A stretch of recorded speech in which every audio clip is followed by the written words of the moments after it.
So, I'm being real patient with the people because it's taken me a while to understand it. And I don't really understand it all the way, but I'm coming along. I'm a pretty good student. I'm not the fastest learner, but I never forget. So when this bill will pass and bring the money in for, how do you decide which road or bridge or how much? Everything works the same way it does now. The answer to that question is, how do we do it now? That's the way we do it. The only thing that's going to be different is how we pay for it. You could, for example, immediately, you could take all the money in the state budget that we've, for the fuel taxes that we're going to use towards the roads. Or transportation in general. They put out a lot of general fund money. You could eliminate from that budget because you're going to replace it, okay? Or you could take that money and move it into another part of the budget to help balance it out. Or you could wait a while and make sure the program's working well and then do it later. But you know what I brought up? They talk about LGA as local government aid, that the state gives some money to the cities. I said, well, and I adopted it. And I don't think I'm plagiarizing. I know it's your program and you and Byron came up with it, but I don't even like to adopted think it. of it as my program. It's an idea. It's It's America's program. There you it's go. Minnesota's. Absolutely. It's the government's program. And the point I'm making is the cities have transportation budgets, cities, counties, townships, all of that. We can incorporate that in here. It goes from the state project to a county, township, city. Sure. So all the money that they're spending on their transportation thing, they can use that LGA money for all the other stuff that they do. And did you hear that big sigh of relief out there, Leslie? Oh, man. From the cities and all of that. Oh, sure. And it fixes up all their... Does anybody ever ask you out there, when you're out doing commerce or you see some people in the store, are they all biting their nails about where this money came from? And you've said it yourself, and you know from experience, and I do too, nobody even knows where their money's coming from in the first place. Right. Why do they have any problem with it?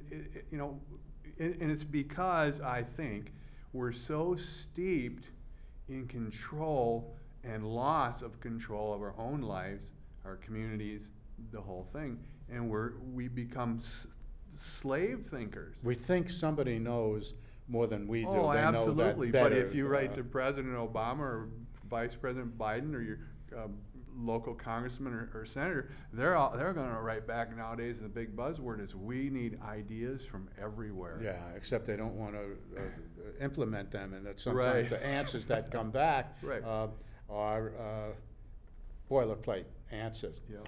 But I'm with Gregory Soderberg, money expert, United States Marine, combat wounded Vietnam veteran, marketing expert in radio sales, and you're going to get some real good information here.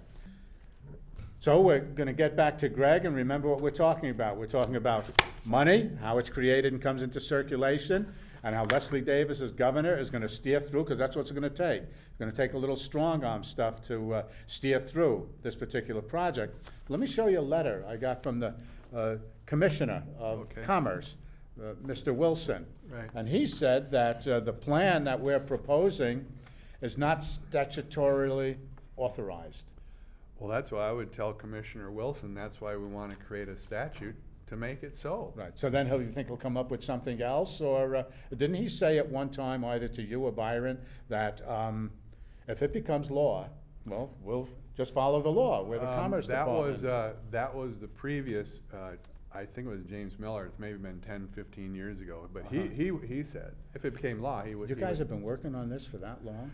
Well, Byron's been working out longer than I have, and I probably started understanding and researching this issue in 1992. And then I think this is going into our 4th legislative session here in the state, where we're trying to get this bill passed. So where's it stuck? What's the problem at the legislature? We had people that were signed on to it in the House and Senate. I think there's a number of obstacles. The first one is understanding the people in general and their representatives in general. And it's kind of funny that the bulk of them, if they don't understand the research and the subject, don't seem to really want to go research it themselves and find out, but continue to go down the path. And then at the same time, when we lobby and we go through the effort, we have, of course, special interest groups coming in behind us and unraveling what we've done. Who would that be? Banks only or others? Yeah, the banking industry. And we also have people in the legislature, representatives who don't realize that they're the ones running the show. And they indicate that because they say, well, you know, if the banks think that it's okay, well, come on, right. You know, I mean, look at what has happened to America by the banks running the show. So they're looking for the bankers' approval of this. Actually, you know. And so I think then what we really need to do is we don't need to have campaigns and candidates, and we don't need to go and vote because they're not running the show anyway. Right. We need to decide which special interest group we want in there. Okay. And of course, following that is which special interest group, you know, serves me the best. Forget about we the people and everybody. That went out a long time ago, you know. I mean, and so I really don't know the answer to the question, but you know, when are we going to become tired enough of working, producing, and having more and more economic, and of course with the economic issues and problems comes social, legal, spiritual, and moral problems. When are we going to pick ourselves up by the bootstraps and say, you know, we're going to understand this and we're going to do something about it? We're going to do it here. And do it legally. This is it. I'm going to run out of time, not only in the show, but in maybe we can talk some more about it on another show. In my creation. But the next show, what I'd like to talk about is inflation and constitutionality of the thing, because that's where I'm getting stuck. I want to get on the inflation thing a little more. And let's do that. I'm going to show some of my signs and a few other things. Look at this. I was at that convention. The guy brought me this little booklet, Healthcare in Crisis. The guy's brilliant. Guy calls me from Wisconsin. I've got a healthcare plan, deals with health savings, and all kinds of ideas out there about healthcare and so on. And I don't want to be a candidate that is a bully, a heavy-handed person. And what my opponents talk about, well, we're going to slash, we're going to cut that so a guy can't use his welfare card in Hudson, Wisconsin. Is that the problem?